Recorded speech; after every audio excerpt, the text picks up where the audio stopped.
So hello everybody. Today we're here with Dr. Mary Ballard, and Mary has been a long-time legacy leader with IAMFC.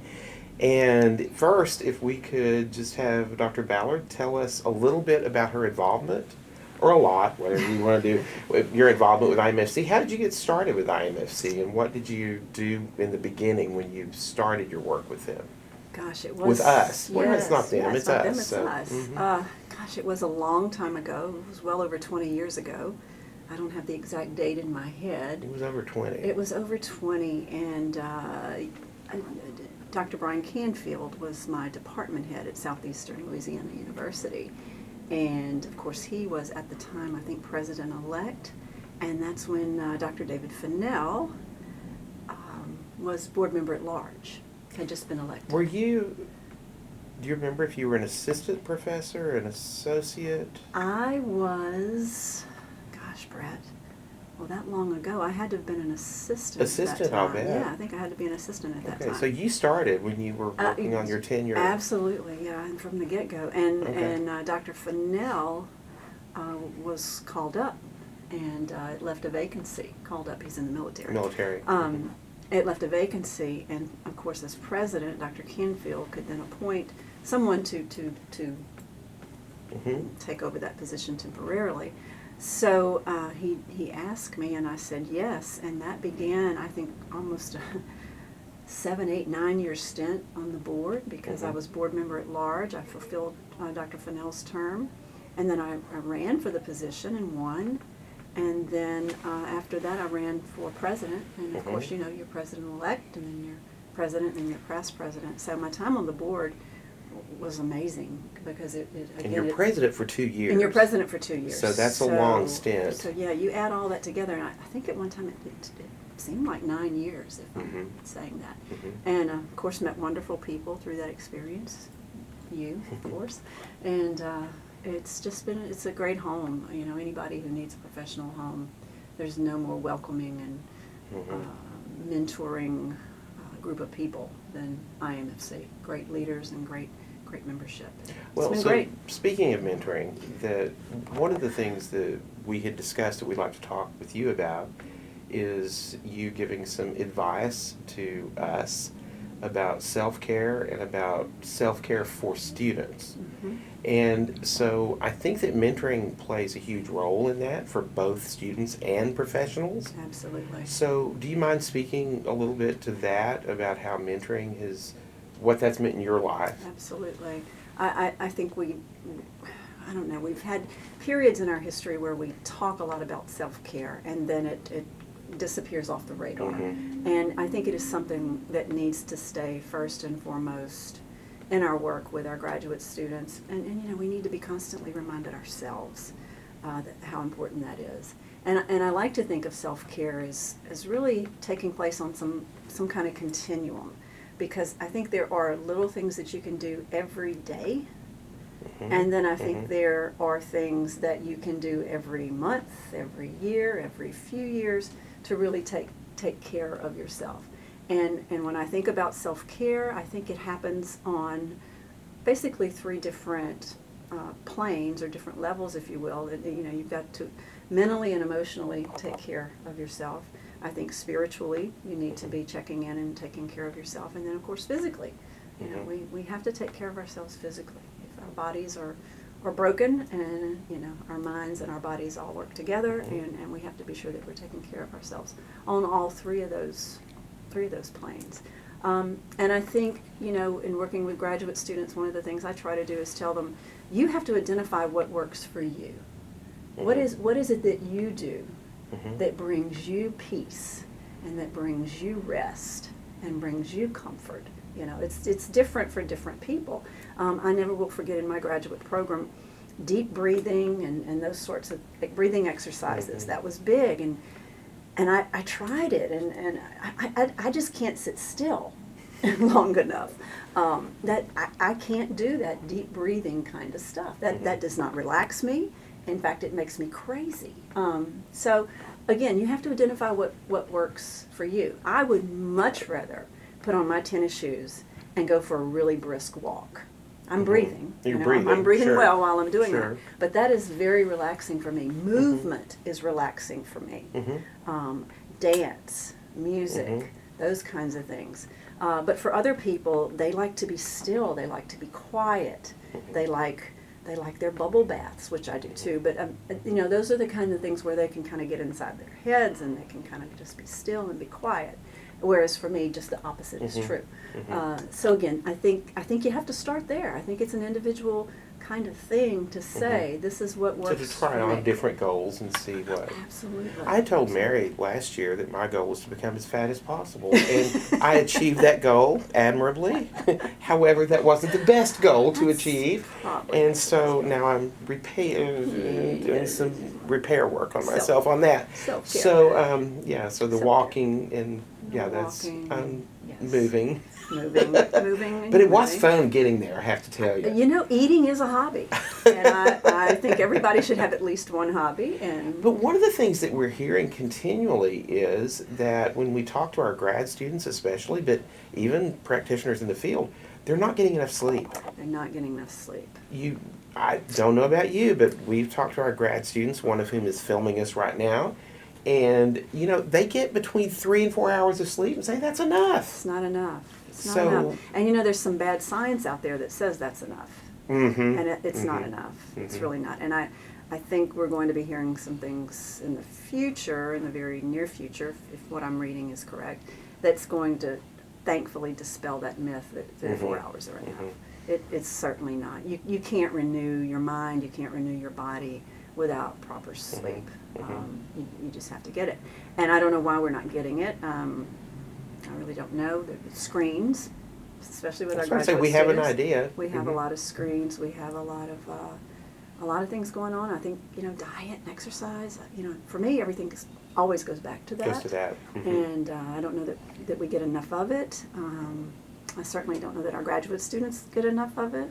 And and the immense pressure that our grad students feel to perform. And to not just perform at a minimal level, but to perform at high levels, which I think are absolutely important. I don't discount that. But then in their process of driving themselves so hard, then finishing their degree, and then the next step is the job. Then the next step is tenure. So for many of them who go the academic route, others just security with their job. So self-care is not something that ends when you finish your PhD. No, it's not. And what I try to preach is balance. It's at any stage of life, no matter where you are, if you're still in school or if you're a working professional counselor, at every stage of life you can work to have balance. And that's, excuse me, that's getting the right amount of sleep. That's getting the right amount of exercise, eating properly, making sure that you're tending to the things that are important to you and not neglecting those things that are important to you.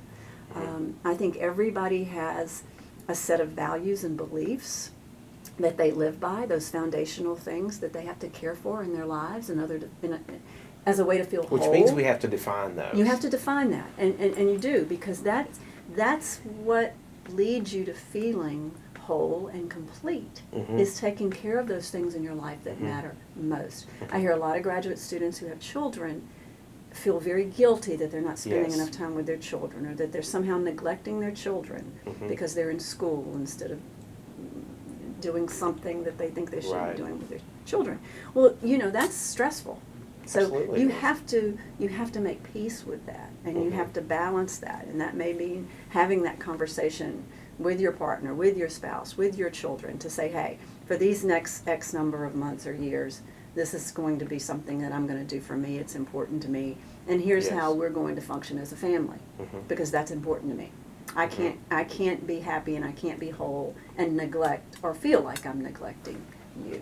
So defining that and then making peace. With that definition also, you mentioned balance a moment ago. Yes. So for you, what are some signs for you to watch to make sure you're in balance?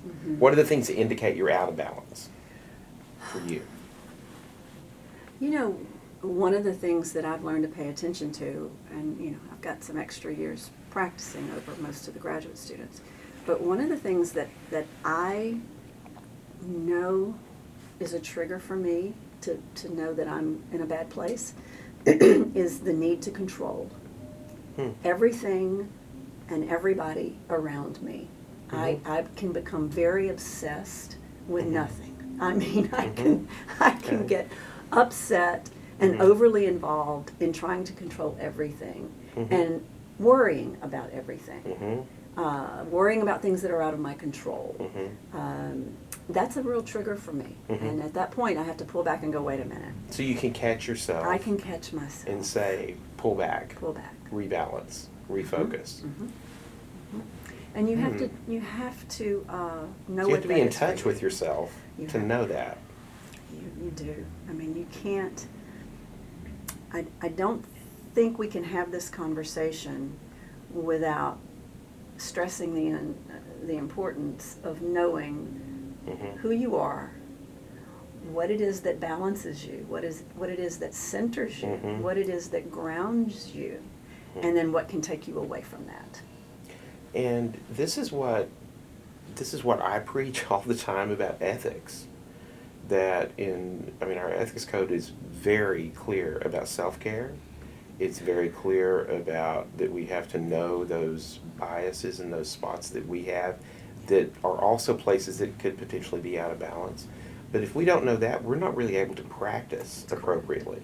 That's correct. And sometimes it takes I think mostly it takes the self-awareness.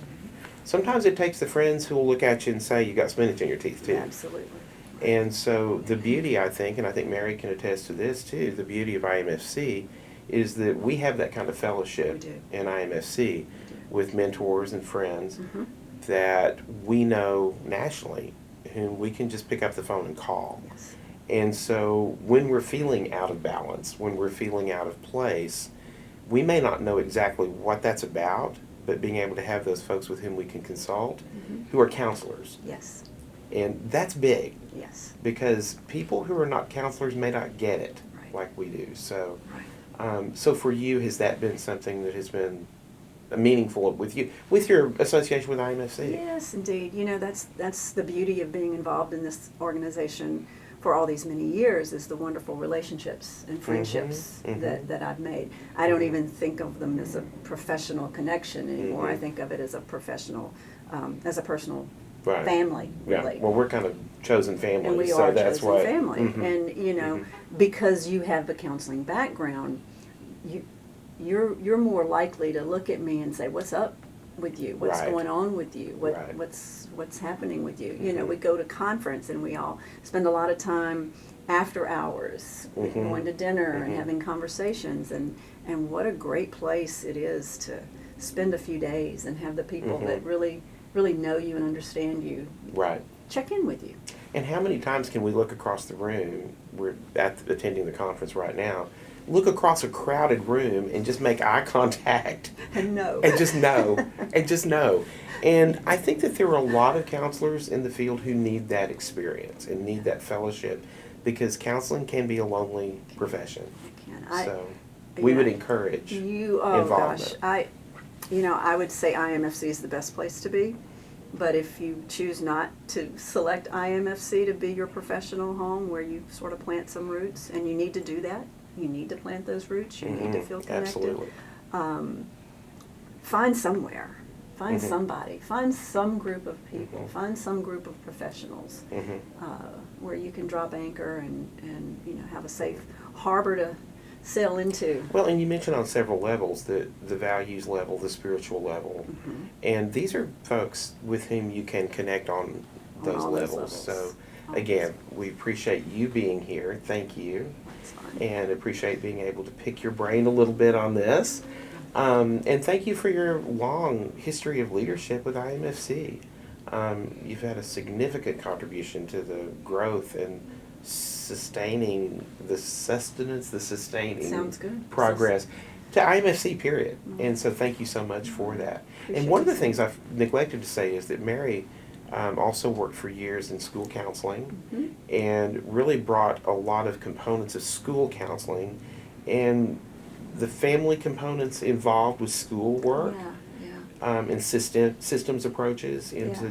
to school, and we've learned from her as well as she learned from us in turn Yeah, about I those think when I things, first so got involved with IMFC, we really weren't talking a lot about doing family counseling in schools. we weren't. And of course, that's Mhm. something that's not foreign anymore. But it Exactly. was at one point, and for Mhm. lots of reasons, obviously. Mhm. But it is necessary, Mhm. and so yes, if that's your background, IMFC is still a wonderful home.